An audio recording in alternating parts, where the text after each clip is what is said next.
ಇಷ್ಟಪಡುವವರಾಗಿ. ಇಮಾಮ್ ಬುಖಾರಿ ರಲಿಯಲ್ಲಾಹು ಅನ್ಹು ಹಾಗೂ ಇಮಾಮ್ ಮುಸ್ಲಿಂ ರಲಿಯಲ್ಲಾಹು ಅನ್ಹು ರವರು ವರದಿ ಮಾಡಿದಂತಹ ಹದೀಸ್.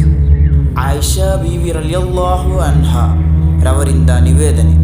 ಮಹದಿಯವರು ಹೇಳುತ್ತಾರೆ, ಪ್ರವಾದಿ ಸಲ್ಲಲ್ಲಾಹು ಅಲೈಹಿ ವಸಲ್ಲಮರು ಹೇಳಿದರು, ಅಲ್ಲಾಹನು ದಯೆಯುಳ್ಳವನು, ಪ್ರತಿಯೊಂದು ಕಾರ್ಯದಲ್ಲೂ ದಯೆಯನ್ನು ಇಷ್ಟಪಡುವವನಾಗಿದ್ದಾನೆ ಎಂದು. ಆದ್ದರಿಂದ ಅಲ್ಲಾಹನು ದಯೆಯನ್ನು, ಕರುಣೆಯನ್ನು ಇಷ್ಟಪಡುವವನಾದರೆ ನಾವು ಕೂಡ ಕರುಣೆಯನ್ನು, ಕಾರುಣ್ಯವನ್ನು ಇಷ್ಟಪಡುವಂತಹ ವ್ಯಕ್ತಿಗಳಾಗಬೇಕು. ಆಗಲೇ ಅಲ್ಲಾಹನು ನಮ್ಮನ್ನು ಇಷ್ಟಪಡುತ್ತಾನೆ. ಆದ್ದರಿಂದ ನಾವು ಕಾರುಣ್ಯವಂತರಾಗೋಣ, ದಯೆಯುಳ್ಳವರಾಗೋಣ. ಅಲ್ಲಾಹನು ಅದಕ್ಕಿರುವ ದಯೆಯನ್ನು ತೋರಿ ಅನುಗ್ರಹಿಸಲಿ. ಆಮೀನ್.